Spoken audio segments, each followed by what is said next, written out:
tunay na kahulugan ng salitang Brahmacharya ay ang pag-alagala sa Brahma.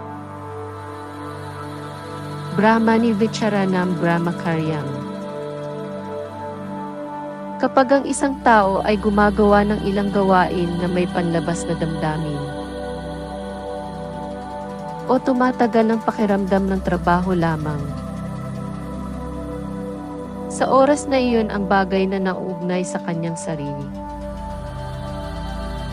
ay gumagana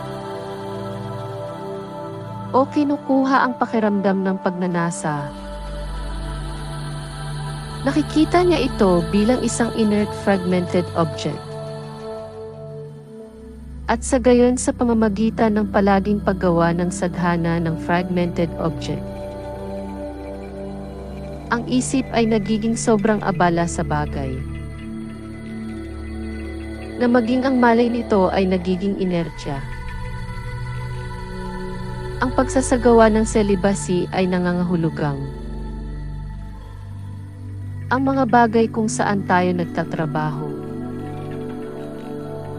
o ang pakiramdam ng trabaho. Sa halip na makita ito bilang isang bagay, tingnan ito bilang pag-unlad ng Brahma mismo. Kaya, kahit na lumipat ang isip mula sa isang paksa patungo sa isa pa, sa pamamagitan ng pagkakaroon ng Brahma na pakiramdam sa lahat ng bagay, ay hindi pumunta kahit saan maliban kay Brahma. Kaya si Preya Sadhana ay naging Shreya Sadhana.